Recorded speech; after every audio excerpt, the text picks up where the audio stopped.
The Wemmicks were small wooden people. All of the wooden people were carved by a woodworker named Eli. His workshop sat on a hill overlooking their village. Each Wemmick was different.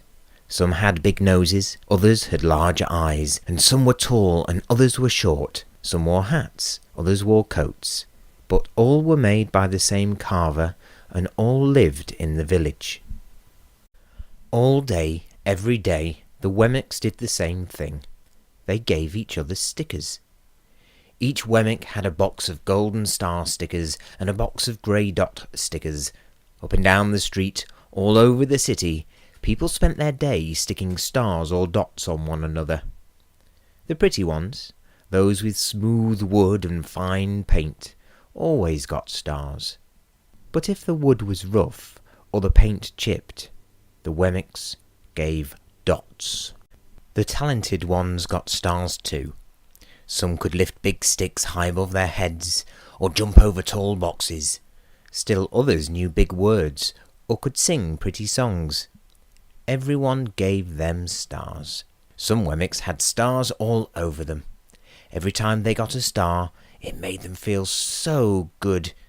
It made them want to do something else and get another star. Others, though, could do little. They got dots. Punchinello was one of these.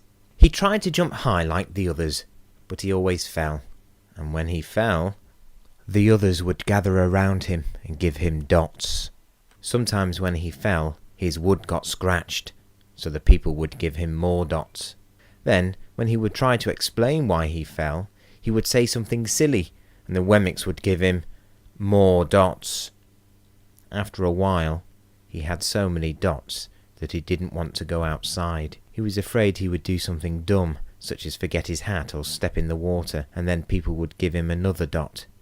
In fact, he had so many grey dots that people would come up to him and give him dots for no reason at all. "He deserves lots of dots," the people would agree with one another. "He's not a good person."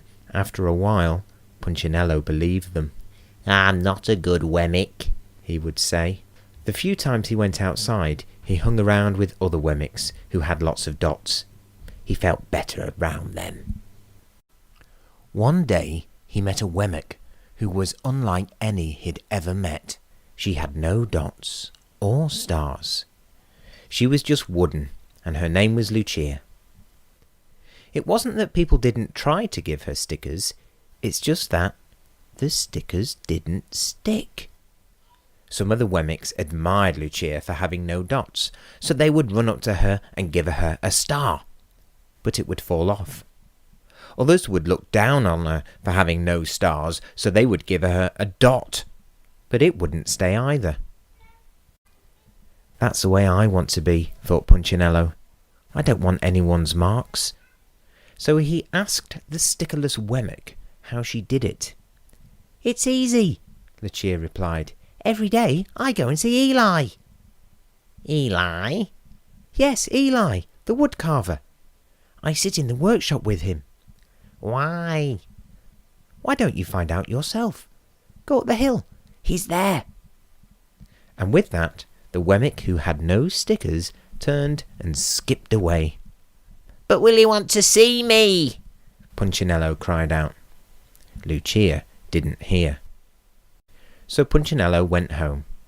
He sat near a window and watched the wooden people as they scurried around, giving each other stars and dots. "It's not right," he muttered to himself, and he decided to go and see Eli. He walked up the narrow path to the top of the hill and stepped into the big shop. His wooden eyes widened at the size of everything. The stool was as tall as he was. He had to stretch on tiptoes to see the top of the workbench. A hammer was as long as his arm. Punchinello swallowed hard. "I'm not staying here," and he turned to leave. And then he heard his name. "Punchinello?" The voice was deep and strong. Punchinello stopped. "Punchinello? How good to see you. Come, and let me have a look at you."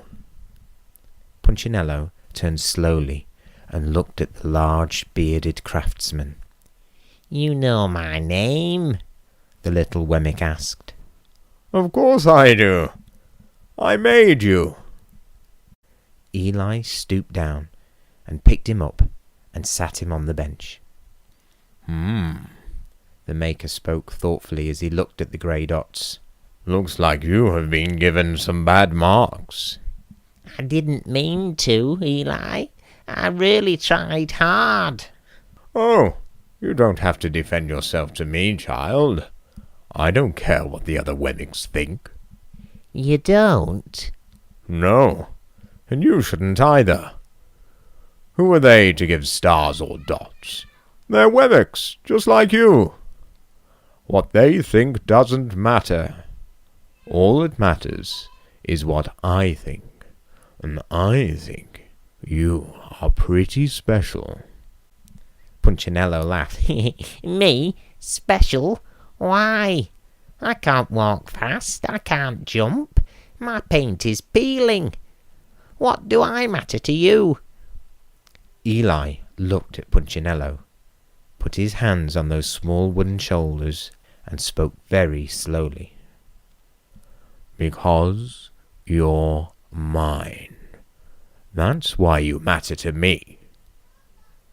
Punchinello had never had anyone look at him like this, much less his maker. He didn't know what to say. "Every day I've been hoping you'd come," Eli explained. "I came because I met someone who had no marks," said Punchinello. "I know. She told me about you." "Why don't the stickers stay on her?" The maker spoke softly. "Because she has decided that what I think is more important than what they think. The stickers only stick if you let them." "What?" "The stickers only stick if they matter to you. The more you trust my love, the less you care about their stickers." "I'm not sure I understand." Eli smiled.